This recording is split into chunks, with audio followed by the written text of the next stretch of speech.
Coming up next, in 1984, a rookie put out a song that became a teenage anthem for the Outcasts and the Have-Nots, and it earned him a ticket to play one of the biggest gigs ever. Check this out.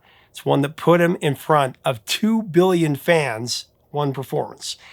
Then the next year, one of the biggest movies of 1986 used the song, but they had it re-recorded by another band that included a lead from a classic band from 20 years before. We found out why next, as we have both the original singer and the legend who remade it together. It's the story of an underappreciated song that every 80s kid adores. It's one of the great ones coming up next on Professor of Rock. Brought to you by American Financing.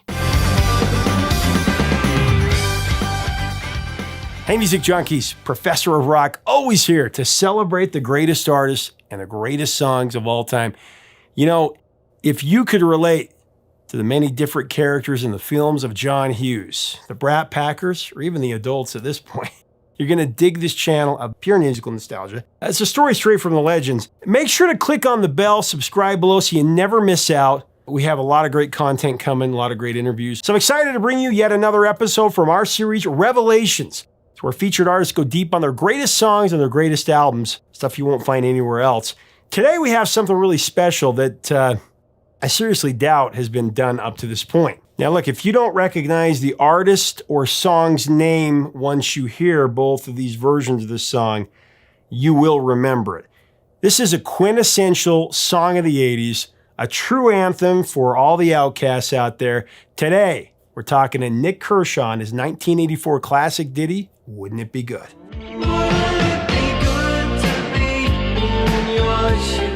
And then this song, like I said, it was remade, and it was put in the John Hughes classic film Pretty in Pink.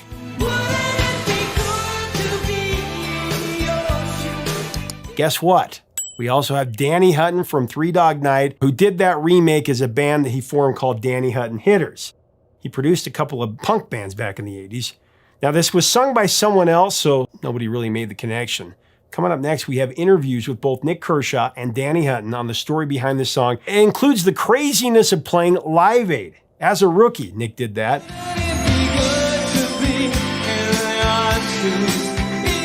And how he was struggling to finalize the guitar part for Wouldn't It Be Good. And he borrowed a trick for the band Queen.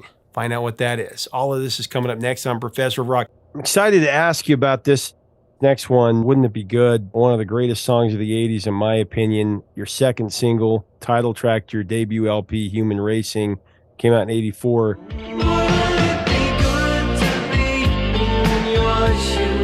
And I know that was one of the last songs that you wrote for Human Racing. Where did that last minute inspiration come from? I wish I knew. I was living in a tiny little cottage in a village in Essex. We'd already started recording the album. I don't ever remember making a demo for this one. It just kind of, I think it was just kind of like an acoustic guitar and a vocal on a cassette, and we just built it in the studio. Really, song-wise, it's just, it's really a song about envy. Really, it's just about a song about not seeing what you've got and just wanting what everybody else has got, which is quite a simple song, really, obviously from the perspective of two different people.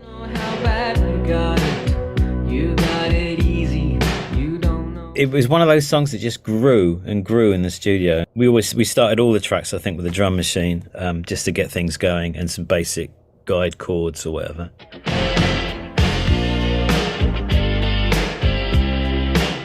And then I put the bass down, and then I started playing the guitars, but because it's got, the opening chord has a major seventh in it, and it's very difficult to get a distorted sound with a major seventh because the harmonics clash quite badly, and it's just kind of quite an unpleasant sound. I worked out how to do it live afterwards, but that's not the point. We couldn't figure out how to do it in the studio, so I suggested taking a leaf out of Brian May's book and just playing it one note at a time and multi-tracking it, which is what we ended up doing. And then it started becoming bigger and bigger. Then the drums came on, and then I just always remember anybody that ever came to play on that track, we used to put it on the big speakers at Psalm Studios. And it was the one track that just blew everybody away. And I think we knew we were onto something. Yeah, definitely.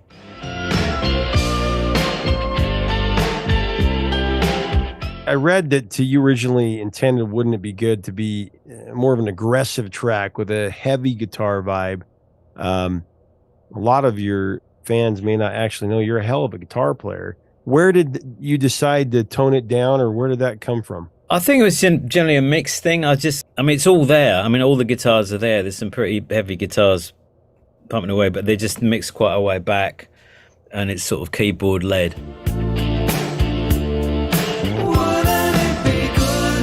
I think also at the time it wasn't that fashionable to be a guitar player. You know, it was all the interest was in keyboards and the new emerging technology, and they seemed to be the people having all the fun and getting most of the attention. So I guess that was at the back of our minds as well when we were putting the album together. There are tracks on there that have no guitars at all on Human Racing, and I kind of get lumped in with the synth pop acts of the time when I've never been a keyboard player. I've always been a guitar player. But I think it's probably partly fashion was why it ended up how it ended up. But I mean, live, obviously I do it now and it's pretty guitar led.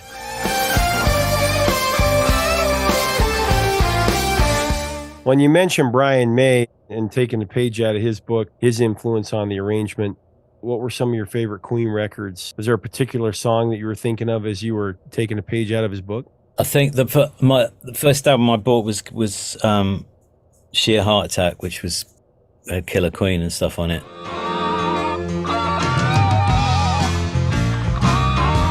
So I was more into the early Queen stuff, really. How many guitar parts did you use on the recording? So it would have been, I would have been just basic power chords, first and fifth power chords in stereo, so that's 2 tracks, and then each part there's probably about 12 guitar parts on there, I would say. Well, part of the main riff on Wouldn't Be Good, as we've talked about, was created by a synthesizer combo. That was pretty high tech for its time. It was a really exciting time, you know, as I said, especially for keyboard players, because there was so much stuff coming out and so quickly. A lot of that album was a particular keyboard, one particular keyboard, and that's the only keyboard I had, because I remember signing my deal with MCA and getting a very small advance and just going out and buying a Porter Studio and a keyboard, and the keyboard was a Juno 6, which is a Roland Juno 6, which didn't have any. It was really basic, didn't even have a memory on it, so you just had to change sounds as you went. That formed the bed of most of that album was one single keyboard, and then we got other keyboard players in, and they brought, you know, all the gear I couldn't afford, like PPGs and emulators and Fairlights and all that kind of stuff that came in. Well, lyrically, I mean, this is what makes this song so great. Wouldn't It Be Good, to me, has always been about the jealousy of perception. It's pretty idealistic, thinking that one person is having a more difficult time or better life than somebody else. I mean, we've all been in that situation. You never know unless you walk in their shoes, as the saying goes. But I wanted to illuminate a few of the verses, if you don't mind. The first verse, that line about it's getting harder, just keeping life and soul together. I love how you put those life and soul together. I'm sick of fighting, even though I know I should. I'm sick of fighting, even though I know I should. Quite a lot of the time when I write a song, words will come out, and I don't necessarily know what they're about. Sometimes I'll just write the bare bones of a song with like a skeleton lyric, and it's just words that I've got the right meter, the rhyming scheme, and just to kind of get that in my head. And then occasionally I just tweak it and change a few words to make some kind of sense. And I just remember getting to that B minor chord right at the beginning of the verse and going, I got it bad. You don't know how bad I got it. And just that kind of set the tone for the whole thing. I got it bad. You don't know how bad I got it. But the line you're talking about, strangely, I got an email like about 3 days ago from someone in the States, and he was in and out of juvenile courts and whatever, and getting himself in real trouble. And he said to me that line turned his life around. It was quite incredible to me that something that I thought in my head in this tiny little cottage turns people's lives around. It's just quite extraordinary that music has that kind of power. It's getting harder, just keeping life and soul together. And it's rarely to do with any intent on the part of the writer. Let me mention today's sponsor. What if you could delay your next 2 mortgage payments? I mean, how great would that be? Imagine putting those 2 payments into your pocket and finally getting a little financial break. Now, this is all possible when you call American Financing today. I mean, most Americans are putting everyday expenses like gas, groceries, and other bills on credit cards. Once that debt piles up, there doesn't seem to be a way out. American Financing can show you how to use your home's equity to pay off that debt. Call American Financing before you get to a point where you simply can't make those payments. Their salary-based mortgage consultants are helping homeowners just like you restructure loans and consolidate debt, all without any upfront fees. Customers of American Financing are saving an average of $800 a month. That's like a $10,000 raise. It's a fast, simple process that could really save your budget this summer. Call before you fall into that hole. 866-890-4844. That's 866-890-4844. Or visit AmericanFinancing.net/Professor of Rock. When in verse 2, when you open with, "You must be joking, you don't know a thing about it." You must be joking. You don't know a thing about it. Spoke to me when I was in high school. Now it's speaking to my son when he's in high school. That's when a song really resonates, when it can be multi-generational. And I think that's why John Hughes used it in his movie in Pretty in Pink, a different version of it, but it really did speak to so many generations and the problems that we face.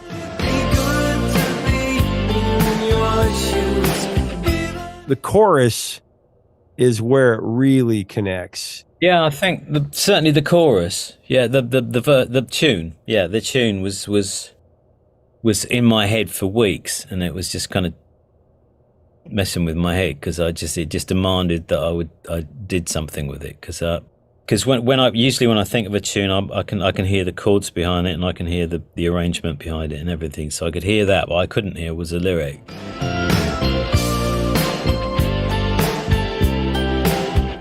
And I never thought I'd nailed it, to be honest, the lyric. I couldn't. I just wouldn't it be good to be? I mean, it makes. Obviously now it couldn't be anything else, could it?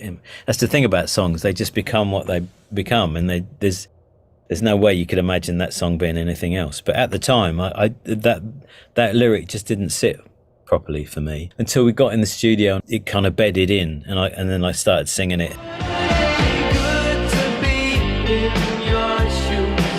And then it kind of felt comfortable again. But when I wrote it, I was kind of thinking, is this right? Could I find something better? Wish ourselves away. I love how you put that in there too, because we do that all the time. Wish yourselves away. Always comparing ourselves to others. Certainly a song for the times that we live in now. I mean, I'm not facing half of what my kids are facing with social media and the comparison thing that happens through social media. This is a great song to kind of put it in perspective. It's getting harder, just keeping life and soul together. In addition to lead vocals, you also played the bass parts on it. The cold is biting through each and every nerve and fiber. And then the horn solo was one of the most coveted horn players, session players, Jerry Hay. I actually had a chance to interview him a few years ago. I mean, of course, he's played on tracks by Michael Jackson and Stevie Wonder and Elton John, Toto, Lionel Richie, so many more.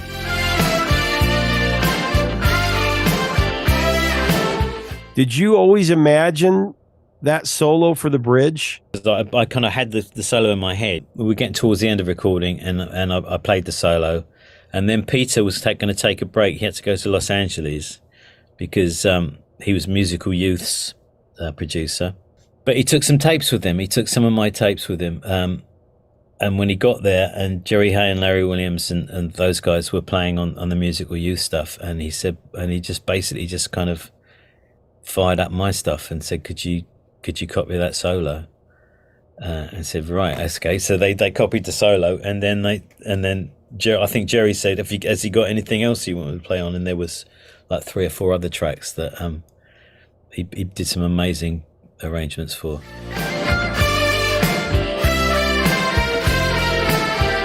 The video was directed by Storm Thorgerson and stylistically very cutting edge, kind of extraterrestrial. Looked like it was challenging, and That's the funny thing about music videos at this time is you were a musical artist, not an actor.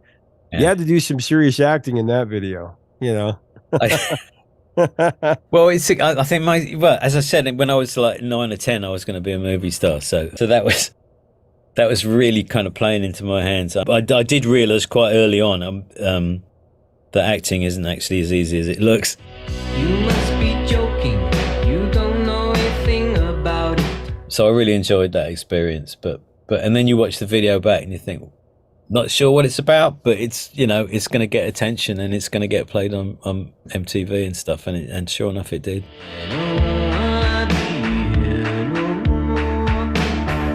How did the production team come up with that reflective imagery on your body? I always wondered about that. Yeah, well, nowadays that's just easy green screen, isn't it? That's not difficult at all. But in at that time, nobody really done it, and there was a reflective tape called Scotch Light or something like that. I think it just reflected in light right back into the lens. So anything when you developed it, it was just blank. There's nothing there. So I had a calico suit made, and then just stuck all this tape all over it. It wasn't until, and it kept falling to bits, and I had to keep repairing it. And it wasn't until about a few months later we realised you can actually get material that made out of the stuff. We could have made the suit out of it in the first place.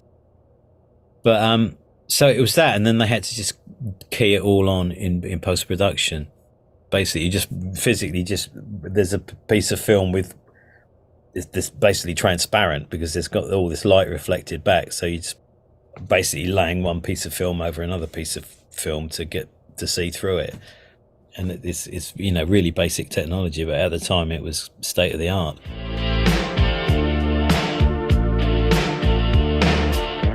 Well, you talked about Brian May's influence on Wouldn't It Be Good, and you had the privilege of sharing the bill with Queen, with Brian and Freddie at Live Aid in '85, along with so many other stars, Elton John and David Bowie and Bob Dylan, Tina Turner, Mick Jagger, and other all-time greats.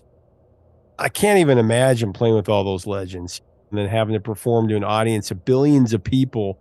There are over 70,000 people in Wembley alone, It was a great performance, but you've confided that you always felt your voice trembling because you were just nervous about being on stage and open with White Boy. And tell me about that experience. I was a new boy still. I was I'd only been kind of maybe 18 months. I'd had success in the business and it kind of was recognized as being an artist. So to be invited in the first place was quite extraordinary. But there were acts on there that are just so used to playing stadiums and big arenas and just those kind of audience and living with that kind of pressure. And I really wasn't. I was just not used to it at all.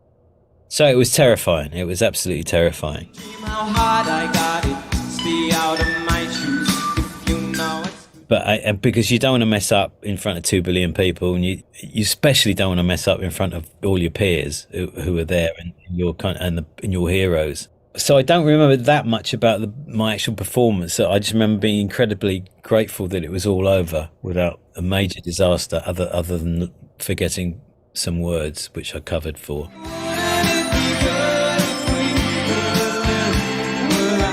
I saw it back in about 10 years later when there was a DVD for the 10-year anniversary, and I was asked if I'd let Wouldn't It Be Good go on there, and it went on, and then I got the DVD, and I sat down, and that was the first time I'd actually seen any footage from Live Aid. It was a hell of a lot better than I thought it was. It really was. I just thought I was so nervous and my voice was shaking, and we couldn't hear anything, and half the gear wasn't working, and all this kind of stuff. And I thought it was a bit of a disaster, but we got away with it.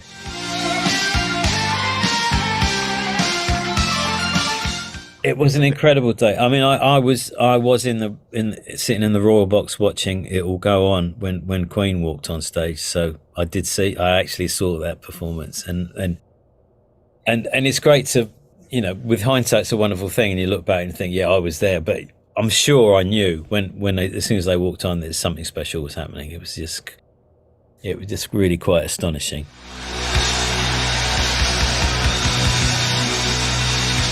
Well, in 1986, that had to be cool when Danny Hutton from Three Dog Night and the band that he called Danny Hutton Hitters recorded version like Wouldn't It Be Good for the Pretty in Pink soundtrack. I always wonder why they didn't use the original for the film, though. What do you know about that? Good question. That's one of those head scratches that I'm still struggling with. Yeah, I don't know. I mean, the thing is, when a song is out there and it's already been published, it's in the public domain. Anyone can do a version of any song as long as they pay the appropriate license fees and all that kind of stuff. So it wouldn't have even had to have involved my record label. It would have just gone, well, let's do this song. Oh, okay, and they did the song. But it is a mystery that MCA Records didn't get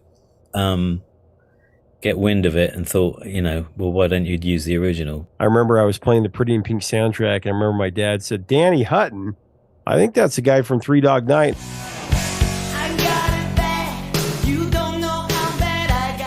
I finished it. I put all the money into it, didn't have a deal. Pretty in Pink was happening, and sent stuff out, and next thing I know, I've got a gold album.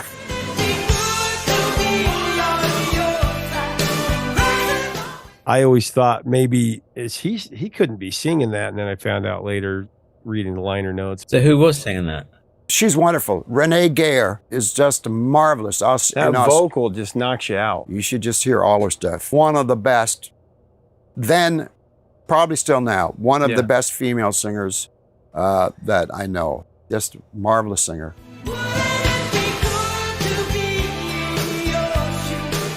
Good song. Yeah. Oh, yeah. Yeah, and I love how they used it in the movie. It was perfect for that movie. I think John Hughes used it brilliantly because that is about kind of class warfare a little bit, about the have and have-nots, and I think they're looking at each other, the comparison. That really is a perfect movie moment.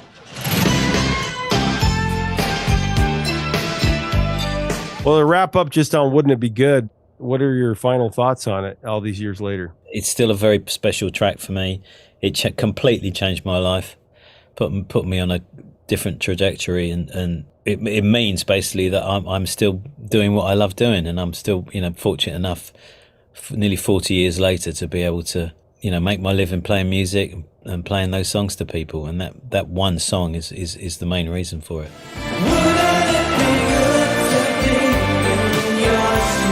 Thanks so much for watching. Leave us a comment on your thoughts about this song and these interviews.